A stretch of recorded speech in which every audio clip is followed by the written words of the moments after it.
Hello, second graders. Today I'm very excited to share with you one of my all-time favorite artists. His name is Andy Goldsworthy.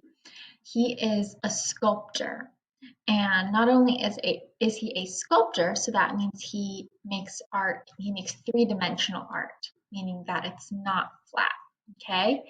And what's so special about him is that he makes all of his art out of natural materials. So he finds everything that he uses outside in the earth, from trees, from plants, from the ground. And he also creates his sculptures where he finds the material. So in nature outside. He never, unless it's for a museum, he doesn't bring the sculpture home or anywhere else. He makes it there, he photographs it, and then he lets nature do whatever happens next. So um, it's really special work. And I think the best way to show you what he does is to show you a few different video clips of someone who followed him around while he was making his work. I love watching them over and over again. I hope you do too. Um, at the end of those videos, I will share with you a few Andy Goldsworthy inspired land art pieces that I made. And I would like then for you to make your own land art around your home.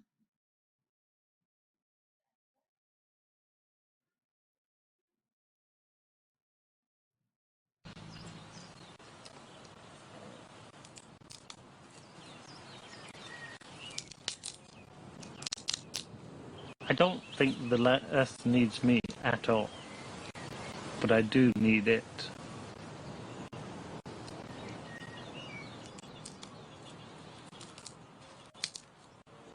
To just go off into the woods and make a piece of work roots me again. And if I don't work for a period of time, I do feel rootless. I don't know myself. And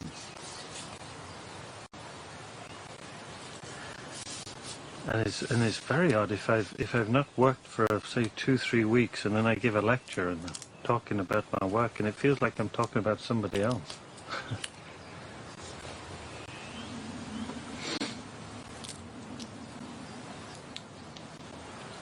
I do need to be on my own at times. I enjoy being by myself.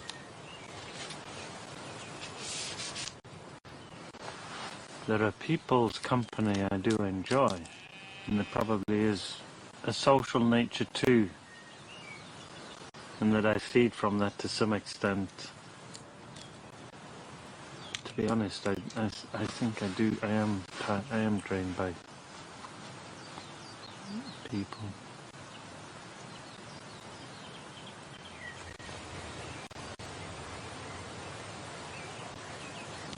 There are all the subtleties that I am aware of, like the fact the wind is just now got a little bit stronger. And although I look as calm as I did 30 seconds ago, there's these little warning bells inside going.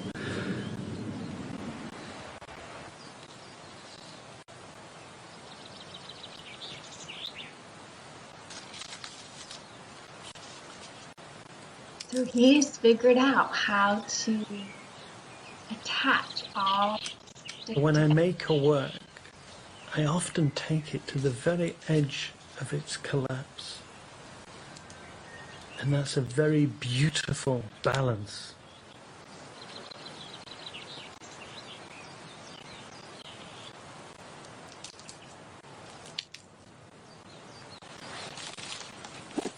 It's just stuck a little flooring in to attach all of those sticks to make that design.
So he, obviously had plans to continue that one further, but the weight of it, the balance wasn't going to let him go any further, or maybe the wind kind of changed things. So, yeah, he's kind of at the mercy of the outdoors here, of nature, and all of the balances that go within it. So sometimes his pieces um,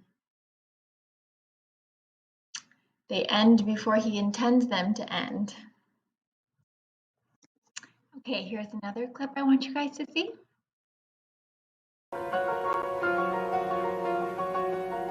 I'm a sculptor.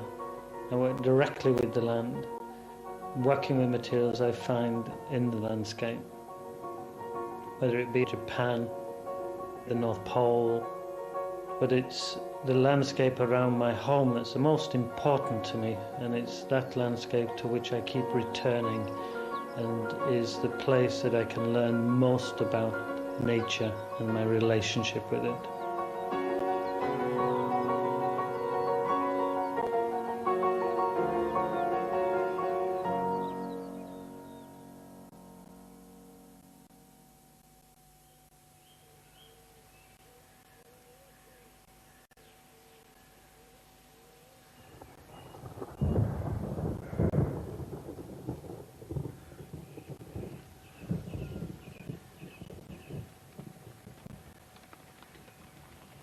I keep returning to this tree, and I've worked on it many times over the last few years,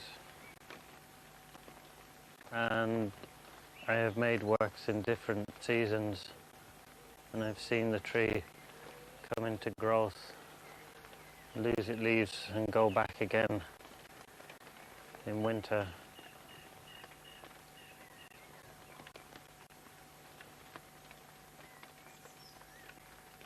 There's one in autumn that I made with orange leaves, a meandering line on the trunk.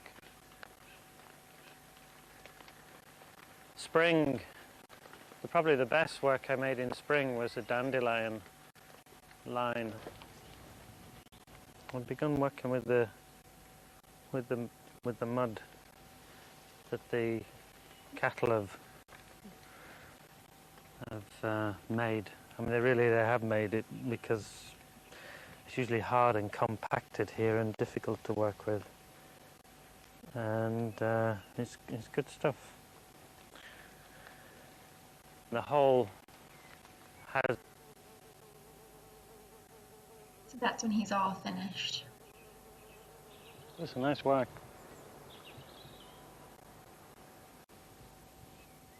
I think I put the curves in to give it movement.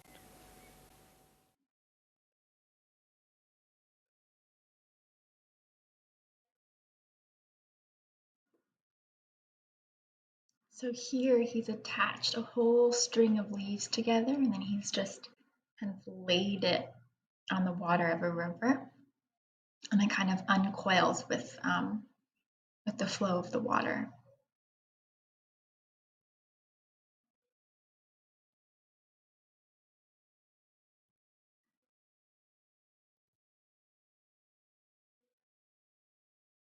To me, a lot of his sculptures look as if they're alive because they're interacting at the same time with nature, which is always in motion.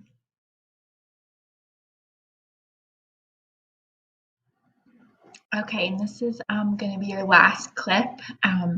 In this one, he has collected a whole bunch of different colored leaves. My guess is that he's working in autumn, in fall, and he is arranging them according to their color in a circle. This round hole in the middle, which you'll see.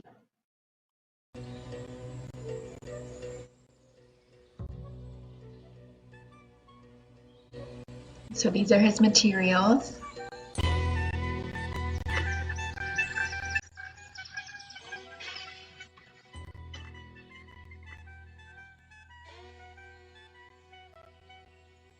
You can see how, meticulous he is about the placement of each leaf depending on how dark the color of that one leaf might be.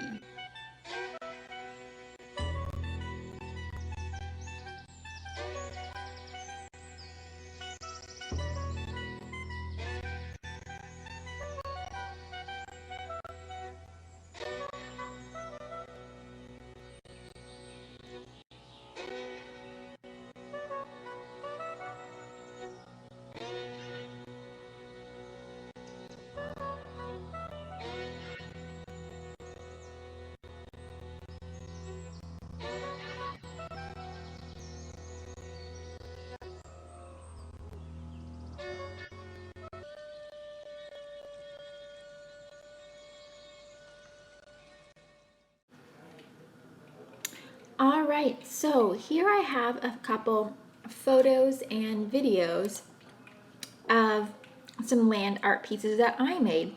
I made these pieces at school at ISL Dixon. The themes for my pieces were about movement and change. That's sort of what I was feeling that day. And I also kind of got that idea from all of these pink flower blossoms that had bloomed on the trees here, but then had fallen down. And then I was also finding these fall colored leaves, these red and orange leaves. So it kind of reminded me of the transition between, spring, summer, and then now into fall. So what I would do, what I did here, is I would go around your yard, wherever you are, collect a bunch of different things that you think are cool, colors, shapes, all these things, even grass works. Collect them, put them all together, and then figure out how you can arrange them in different ways to make land art.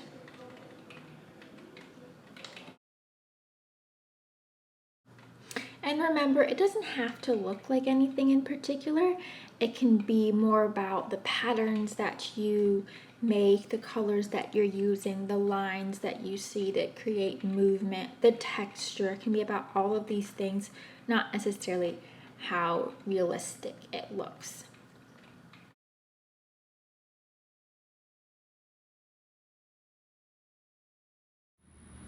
So this is the very first part of my piece, and then I expanded.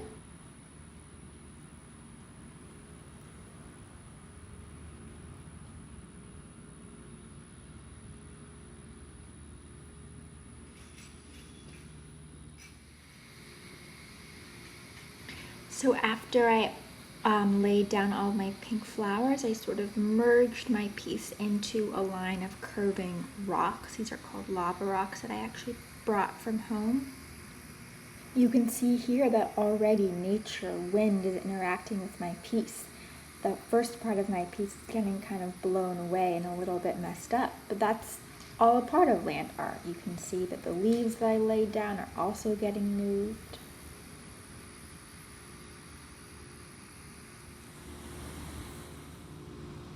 Here's my second piece. I collected a bunch of grass and I laid it in a curved line in between some more lava rocks. And then I kind of sprayed it out with adding more lines with the lava rocks and more lines with the red leaves. Kind of reminded me of a bird at the end.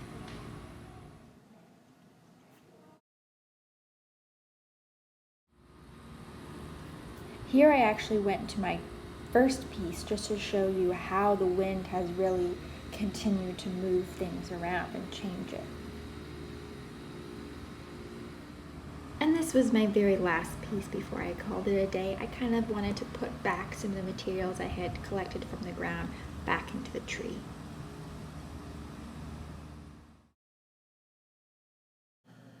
All right, so I hope watching both the Andy Goldsworthy video clips and seeing my examples of land art has helped you to get some ideas for what I want you to make.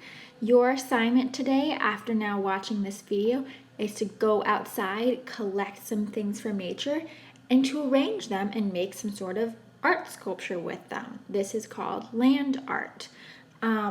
Send me a photograph of your finished project, and then maybe even send me a picture 5 minutes later. You know, how has it evolved in those 5 minutes, 30 minutes after you've made it? Because as we know, wind, rain, all these things can change how it looks.